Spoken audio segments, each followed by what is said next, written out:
Hi అండి, అందరికీ నమస్తే. నేను మీ పూర్ణిమ గారిని ఫిజిటెక్స్ ఛానల్ నుంచి మాట్లాడుతున్నాను. నేను బాగున్నానండి. మీరందరూ చాలా చాలా బాగుండాలని కోరుకుంటూ ఇవాళ మన టాపిక్ రోజు రోజుకి బంగారం బగ్గుమంటుంది కదా, ఓన్ పెరిగిపోతూ ఉంది. 2 రోజులు 1000, 2 రోజుల్లో 1300 అట్లా పెరుగుతూ ఉంది కదా. సో అసలు బంగారం ధర ఇప్పుడన్నా తగ్గుద్దా, లేదా మనం ఇప్పుడు కొనాలా, లేదా ఈ టైంలో మనం అమ్మాలా, ఎలా చేస్తే మనం లాభపడతాం, మనకి ఏది మంచిది అంత క్లియర్గా వివరించేస్తానండి. వీడియోలోకి వెళ్ళే ముందు ఒక చిన్న మాట నచ్చితే ప్లీజ్ లైక్ చేయండి, అలాగే కొత్తగా చూస్తే సబ్స్క్రైబ్ చేసుకొని ఫాలో అవ్వండి. అసలు బంగారం ధర ఎప్పుడు తగ్గద్ది, మనందరికీ ఇదే కదా $1,000,000 క్వశ్చన్. మనము బంగారం ధర తగ్గద్దా లేదా ఈ టైంలో, ఇప్పుడు రోజు రోజుకు పెరుగుతూ ఉంది కదా. ఈరోజు $6,705 గోల్డ్ రేటు 22 క్యారెట్స్. సో ఇప్పుడు కొనడం మేలా, లేదా మన దగ్గర ఏదైనా గోల్డ్ ఉంటే ఇప్పుడు అమ్మేసుకోవడం మేలా, ఏది బెటర్ అంటారు? నేను ఫాలో అయింది, నేను తెలుసుకున్నది, నేను కనుక్కున్నది వివరాలు అయితే మీకు షేర్ చేస్తాను. అసలు బంగారం రేటు మీద ఏం ప్రభావం చూపిస్తుంది, గోల్డ్ రేటు ఎందుకు సడన్గా పెరుగుతుంది, మనలాంటి మిడిల్ క్లాస్ ఆడవాళ్ళకి కొంచెం అర్థమయ్యేటట్టు కొంచెం బ్రీఫ్గా అయితే వివరించడానికి ట్రై చేస్తాను. బంగారం ధర కారణాలు, అసలు పెరుగుదల కారణాలు ఏంటి, ఎందుకు రెక్కలు వచ్చి పరిగిస్తూ ఉంది, ఎందుకు ఇంత సడన్గా పెరిగిపోతూ ఉంది అంటే, ఒకటి వచ్చి ఆర్థికంగా అనిశ్చిత, అంటే ఎలక్షన్స్ రావడము, మన దేశంలోనే కాకుండా మన యొక్క ఈ యొక్క గోల్డ్ మనము ఎక్కడో దగ్గర, అంటే ఇంటర్నేషనల్ బ్యాంకుల్లో మన ఇండియాకి ఎవ్రీ ఇయర్ 800 టన్నులు కావాల్సి వస్తుందన్నమాట. అది ఎక్కడి నుంచి తెచ్చుకుంటామంటే వేరే దేశాల నుంచి తెచ్చుకుంటాము. ఆ తెచ్చుకునేటువంటి కంట్రీల్లో అక్కడ ఎలక్షన్స్ కానీ, లేదా స్టాక్ మార్కెట్ అతలాకుతలం కావడం కానీ, లేకుంటే అక్కడ ద్రవ్యోల్బణంలో అవకతవకలు, అంటే వాళ్ళు యొక్క సంపాదన కన్నా వాళ్ళ ఖర్చులు ఎక్కువ అవడం, దాన్ని ద్రవ్యోల్బణం అంటాము. ఇలాంటి అనిశ్చితి వలన అక్కడ ఇంకొకటి వచ్చి రూపాయి వాల్యూ పెరగడం, అంటే డాలర్ వాల్యూ పెరగడం వల్ల మన యొక్క రూపాయి వాల్యూ తగ్గడం వల్ల కూడా గోల్డ్ రేటు రోజు రోజుకు పెరుగుతూ ఉంది. సో ఈ యొక్క కారణాలు బేరీస్ చేసుకోవడంతో పాటుగా స్టాక్ మార్కెట్లు అప్ అండ్ డౌన్ అవుతూ ఉన్నాయి అన్నమాట. అంత సెక్యూర్ కాదు, అంటే ఏ విధమైన ఇన్వెస్ట్మెంట్ మనం చేసామంటే సెక్యూర్గా భావిస్తారు. దాంట్లో వాటి యొక్క ఇన్వెస్ట్మెంట్ పెరిగే కొద్ది కాస్ట్ పెరుగుద్ది. సో మనకి గోల్డ్ కాస్ట్ పెరగడానికి 100% అది రీజన్ అనేసి అయితే అంటూ ఉన్నారనమాట. ఇంకొకటి వచ్చే రీజన్ ఏంటంటే, గత 20 సంవత్సరాలుగా మనకి గోల్డ్ ప్రైజు పెరుగుతానే ఉందే కానీ కరెక్షన్స్ తప్ప ఎప్పుడు పడిపోయింది అయితే లేదనమాట. సో అదొక కారణము. ఇంకా రియల్ ఎస్టేట్ కానీ, నెక్స్ట్ స్టాక్స్ కానీ, మ్యూచువల్ ఫండ్స్ కానీ అప్ అండ్ డౌన్ అవుతూనే ఉంటాయి డిపెండింగ్ అపాన్ మార్కెట్. కానీ గోల్డ్ ప్రైస్ మాత్రం బయట ఆ యొక్క స్టాక్స్ పడిపోయినా దీని వాల్యూ పెరుగుతూ ఉంది కాబట్టి. ఇంకొకటి సురక్షితము, మనకి లిక్విడ్ క్యాష్ కాబట్టి ఎనీ టైము మనము డబ్బుగా కన్వర్ట్ చేసుకొని మన అవసరాలకి వాడుకోవచ్చు కాబట్టి ప్రతి ఒక్క వ్యక్తి, ఎంత పేదవాళ్ళైనా, ఎంత మిడిల్ క్లాస్ వాళ్ళైనా, ఎంత రిచ్ పర్సన్స్ అయినా, ఈవెన్ మన దేశాలు గవర్నమెంట్లు అయినా కూడా ఫస్ట్ ప్రిఫరెన్స్ వచ్చి గోల్డ్ స్టాక్ చేసుకోవడానికి చూస్తారనమాట. అందుకోసమని గవర్నమెంట్ సెక్యూరిటీ బాండ్స్ అయినటువంటి సావరిన్ గోల్డ్ బాండ్స్ కూడా గవర్నమెంట్ నుంచే సేల్ చేయబడుతూ ఉంది. సో మనము గోల్డ్గా కొనుక్కుంటున్నాము. ఇప్పుడు ఈ యొక్క దాదాపు 800 టన్నులు కావాలన్నాను కదా, అది ఎక్కడెక్కడి నుంచి వస్తుందంటే, ఫర్ ఎగ్జాంపుల్ స్విట్జర్లాండ్, అమెరికా లాంటి దేశాల నుంచి వస్తుంది. అక్కడ ఎలక్షన్స్ అంటున్నారు, ద్రవ్యోల్బణం డిఫరెన్సేషను, అక్కడ డాలర్ వాల్యూ డిఫరెన్స్ వల్ల పెరుగుతుంది. అసలు బంగారం అంటే ఆస్తి అని ఎలా ఫీల్ అవుతున్నారు అంటే, నిజంగా బంగారం అంటే ఆస్తేనండి. ఎందుకంటే మనకి ఏ విధమైన, అంటే బట్టలు కొన్నా, ఇంకేదేని మీద ఖర్చు పెట్టినా, మనకి ఈవెన్ ఇల్లు కొన్నా కూడా, లేదా పొలం కొన్నా కూడా వెంటనే తిరిగి డబ్బుగా కన్వర్ట్ చేసుకోలేము అనమాట. కానీ ఒక బంగారాన్ని మాత్రము మనం దాన్ని అమ్ముకోవాలన్నా, తాకట్టు పెట్టుకున్న మన యొక్క అవసరాన్ని తీర్చేటువంటి కలుపుతారు, ఆస్తి అంటాను. సో అందుకని బంగారాన్ని ఆస్తి అంటారు. దట్టు ఇప్పుడున్న రేట్లు దాదాపు 1 గ్రాము 10,000 అయ్యేదానికి 100% ఛాన్స్ ఉందంట. ఎంత వీలైతే అంత కొనుక్కోవడానికి అయితే చూడండి. చేతిలో డబ్బు ఉన్నప్పుడు బంగారం కొనమంటారు మనోళ్ళు, కానీ కొన్ని రోజులు, అంటే ఈ రోజు కొని వారం తర్వాత, 10 రోజుల తర్వాత, నెల తర్వాత అమ్మేస్తే మాత్రం పెద్ద వేరియేషన్ రాదు. దట్టు ఫిజికల్ గోల్డ్ కొన్నారంటే దాంట్లో తరుగు, కూలీ, జిఎస్టీ, ట్యాక్స్లు ఇవన్నీ పోయేసి మనకి పెద్ద ఆదాయం ఉండదన్నమాట. లాంగ్ టర్మ్ ఇన్వెస్ట్మెంట్, ఈవెన్ ఒక బంగారు కొన్నా అది కొన్ని సంవత్సరాల పాటు మన దగ్గర పెట్టుకుంటాము అంటే అట్లాంటి వస్తువు మీద మనం ఇన్వెస్ట్ చేయొచ్చు అనమాట. లేదు ఈరోజు కొని రేపు అమ్ముకుంటాము, నాకు వెంటనే డబ్బు రావాలంటే మాత్రం ఇది ఒక అంత సురక్షితమైన పెట్టుబడి సాధనం అయితే కాదంటాను. సో బంగారం మనము ఇన్వెస్ట్ చేయాలంటే దీన్ని ఒక లాంగ్ టర్మ్ పెట్టుబడి కింద మాత్రం మనం పెట్టాలి.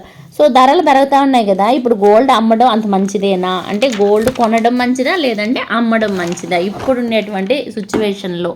సో ఇప్పుడున్నటువంటి సిచ్యువేషన్లో గోల్డ్ పెరుగుతుంది అన్నారు కదా, ఇంక రాబోయే కాలంలో కూడా గోల్డ్ పెరుగుతూనే ఉంటుంది, తగ్గడం అంటూ ఏం ఉండదు. కాబట్టి ఇప్పటికిప్పుడు మనకి ఏదన్నా అత్యవసరం అయితే తప్ప గోల్డ్ని కొనడం మానకండి, గోల్డ్ని అమ్మడం కూడా చేయకండి. మనము రెగ్యులర్గా ఎంతైతే గోల్డ్ మీద ఇన్వెస్ట్ చేసి కొంటున్నామో అదేవిధంగా పెరిగినా తగ్గినా కొంటూనే ఉండండి.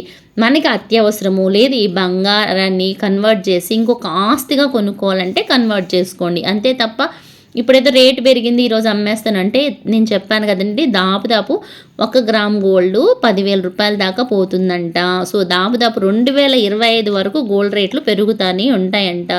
సో ఎమర్జెన్సీ ఇంకా పెళ్ళిళ్ళు ఫంక్షన్స్ పెట్టుబడులు ఇట్లాంటివి ఉంటే మాత్రం కంపల్సరీ కొనండి. లేదు మేము మానేస్తామంటే మాత్రం గోల్డ్ రేటు ఎప్పుడు పెరుగుతానే ఉంటుంది, తగ్గేదేం లేదు. ఇది నేను చెప్పింది కాదండి, జీపీ మోర్గాన్ అనేటువంటి అంతర్జాతీయ ఆర్థిక సేవా సంస్థల వాళ్ళు చెప్పినటువంటి ఇన్ఫర్మేషన్ అంట. దాదాపు 2025 వరకు పెరుగుతూనే ఉంటుందని అంచనా. సో ఇంకా బంగారాన్ని ఎలా కొంటే మంచిది, ఫిజికల్గా కొంటే మంచిదా లేదంటే బాండ్స్లా కొంటే మంచిదా, ఏది మనకి కంఫర్టు, ఫిజికల్ గోల్డ్ ఏ రూపంలో కొనుక్కుంటాము, నెక్స్ట్ డిజిటల్ గోల్డ్ ఎలా? ఫిజికల్ గోల్డ్లో అయితే మనము 100 రూపాయలు పెట్టుబడి బంగారం కొన్నాము అనుకోండి, 100 రూపాయల్లో మనకు వచ్చేది బంగారం వచ్చేది 80 రూపాయలే అండి. రిమైనింగ్ 20% వచ్చి ఇటు యొక్క తరుగు కని కూలికని మేకింగ్ ఛార్జెస్ అని జిఎస్టీ అని వ్యాట్ అని అలా పోద్ది. సో మనం ఫిజికల్గా గోల్డ్ కొనుక్కోవచ్చు. ఫిజికల్ గోల్డ్ ఆర్నమెంట్ రూపంలోనూ బిస్కెట్ రూపంలోనూ కడ్డీ రూపంలోనూ కొన్నా కూడా అది లాంగ్ టర్మ్ డ్యూరేషన్ మీద దాని వాల్యూ పెరిగినప్పుడే మనకి ఆదాయం ఉంటుంది, అంతే తప్ప దీనివల్ల మనకి వడ్డీ రావడము ఇట్లాంటింతా ఏమి ఉండదన్నమాట. కాకపోతే మనము మన భారతీయులకి సెంటిమెంట్ అనమాట, బంగారాన్ని మనం పెట్టుకుంటాం ధరిస్తాం కాబట్టి. సో మనం ఫిజికల్గా ఆ యొక్క పెళ్లి కూతురికి లేదంటే పెళ్ళిళ్ళు అయ్యేటప్పుడు అట్లాంటప్పుడు గోల్డ్ కొనాలా అన్నప్పుడు బంగారం ఆర్నమెంట్ కొనుక్కుంటాము. అట్లా కాదు ఇన్వెస్ట్మెంట్ పర్పస్ లేదంటే 10 ఏళ్ళ తర్వాత 15 ఏళ్ళ తర్వాత మా పిల్లలు కావాలంటే మాత్రం బెటర్ టు గో బాండ్స్ కన్నా వెళ్ళిపోండి, లేదా కాయిన్స్ కడ్డీలు బిస్కెట్ లాంటివి తీసుకోండి. కానీ ఫిజికల్ దాన్ని మనం ప్రొటెక్ట్ చేయాలా, దాచిపెట్టాలా, జాగ్రత్త పరచాలి. అదే బాండ్స్ అనుకోండి అట్లాంటి అవసరం ఉండదు. అదే బాండ్స్లో కొన్ని అయితే మనకి తిరిగి ఇంట్రెస్ట్ కూడా ఇస్తూ ఉంటాయి అన్నమాట. వాటి గురించి నేను క్లియర్గా వీడియో అయితే షేర్ చేస్తున్నాను, తెలియకపోతే కొంచెం బ్రీఫ్గా ఎవరన్నా నా వీడియోస్ చూడకపోతే ఒకసారి చూసేసేయండి. సో ఇప్పుడు గవర్నమెంట్ సెక్యూర్ బాండ్స్లో సావరిన్ గోల్డ్ బాండ్స్ బాగా ట్రెండింగ్ ఉందండి. May 10th అయితే రిలీజ్ అవుతాయంట. సో ఈ గోల్డ్ బాండ్స్లో మనం కనుక కొని పెట్టుకున్నాము అంటే మనకి దాదాపు 2.5% ఇంట్రెస్ట్ వస్తుంటుంది. గోల్డ్ ప్రైస్ ఎంత పెరుగుతుందో అంత పెరుగుతా కూడా ఉంటుందన్నమాట, గవర్నమెంట్ సెక్యూరిటీ ఉండేటివి. ఇవే కాకుండా డిజిటల్ బాండ్స్ కానీ డిజిటల్ గోల్డ్ కానీ నెక్స్ట్ ఈ యొక్క మ్యూచువల్ ఫండ్స్ కానీ ఈటీఎఫ్స్ కానీ ఇట్లాంటి వాటిలో కూడా ఇన్వెస్ట్ చేయొచ్చు అనమాట. గోల్డ్ ప్రైస్ ఎలా పెరుగుతుందో ఇందులో 24 క్యారెట్స్ గోల్డ్ అయితే మనం సేవ్ చేసుకోవచ్చు. సో చాలామందికి ఒక పెద్ద డౌట్ వస్తుంది, డిజిటల్ గోల్డ్ అంటున్నారు, ఎంత గోల్డ్ కొనొచ్చు డిజిటల్గా అంటే దాపు 4 కేజీల వరకు గోల్డ్ బాండ్స్ మనం కొనిపెట్టుకోవచ్చు. ఇది గుడ్ న్యూసే అంటాను నేను. సో ఒక్కొక్కళ్ళకండి 4 కేజీల వరకు కొనుక్కోవచ్చు అనమాట. బెటరే కదా, ఒక్కొక్క కేజీనే దాపు 70 లక్షలు అవ్వబోతుంది అట్ ప్రజెంటే. సో ఇన్ ఫ్యూచర్లో మనకి ఇంకా పెరిగేదానికి ఆస్కారం ఉంటుంది కాబట్టి సో మనం కూడా కోటేశ్వరం అయిపోవచ్చు. సో కాబట్టి మనం డిజిటల్గా గోల్డ్ బాండ్స్ కొనుక్కోవాలన్నా ఒక్కొక్కరు 4 కేజీల వరకు కొనుక్కోవచ్చు కాబట్టి ట్రై చేయొచ్చు. ఇంకా ఇన్వెస్ట్మెంట్ పర్పస్ అయితే మేము ఫిజికల్గానే కొనుక్కుంటాము, మాకు బాండ్స్ తెలీదు, మాకు ఇన్వెస్ట్మెంట్ పర్పస్ అంటే ఇన్ ఫ్యూచర్లో లేదంటే నాకు గోల్డ్ వేరే దాంట్లో పెట్టుబడి పెట్టేందుకు అంత భయంగా ఉంది, డబ్బులు క్యాష్గా పెడితే పెద్దగా ఫిక్స్డ్ డిపాజిట్లు ఇంట్రెస్ట్ రావట్లేదు, గోల్డ్ పెరిగే రేటుతో పోలిస్తే ఫిక్స్డ్ డిపాజిట్లు పెద్ద రావట్లేదు అనుకునే వాళ్ళు ఖచ్చితంగా గోల్డ్ బిస్కెట్స్ కానీ గోల్డ్ కాయిన్స్ కానీ కడ్డీలు కానీ రూపులు కానీ ఇట్లాంటివి కొనిపెట్టుకోండి.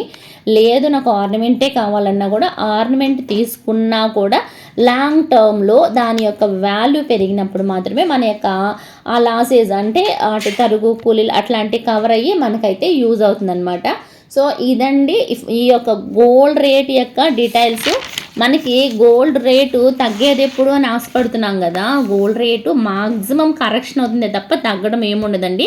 ఒకవేళ తగ్గినా 100, 10, 50 తగ్గుద్ది, పెరగటం మాత్రం వేలల్లోనే పెరుగుతుంటుంది. కాబట్టి వీలైనంత వరకు ఎంత కుదిరితే అంత బంగారాన్ని కొని దాచిపెట్టుకుందాం మన ఫ్యూచర్ అవసరాల కోసము. ఇంకా అమ్మడము అంటే అమ్మడానికి అంటే నేను అదే చెప్పాను కదా, మనకి ఇంకేదైనా పెద్ద ఆస్తి పెద్ద ప్రాపర్టీ కావాలా అన్నప్పుడు మాత్రం బంగారాన్ని అమ్ముకోవాలి. కానీ ఇప్పుడు పెరిగే రేట్లకు మాత్రం బంగారాన్ని అమ్మేయాలా అనుకోవడం రాంగ్ డెసిషనే అవుతుంది. ఖచ్చితంగా ఎంత వీలైతే అంత గోల్డ్ కొంటూనే ఉండండి. మనకి పెద్ద అసెట్ ఏర్పడుతుంది. పెద్ద ఆస్తికి మన మూలధనంగా పెట్టుకోవాలంటే తాకట్టు పెట్టుకోండి. తాకట్టు పెట్టుకొని మనము రీగైన్ చేసుకొని మళ్ళీ రీడిపించుకోగలము అంటే మాత్రం ఖచ్చితంగా ఇన్వెస్ట్మెంట్ పర్పస్ అయితే గోల్డ్ పనికొస్తుంది. కుదో పెట్టుకోవచ్చు, అమ్ముకోవచ్చు, లేదా మనం ధరించవచ్చు. అన్ని రకాలుగా పనికొచ్చేటువంటి ఏకైక సాధనం ఏది అంటే అది బంగారమే అంటాను. నేను ఇచ్చినటువంటి ఇన్ఫర్మేషన్ మీకు యూజ్ అయితే మాత్రం ఖచ్చితంగా లైక్ చేసి ఫాలో అవ్వండి ప్లీజ్. ఓకే అండి, బాయ్, సీ యూ.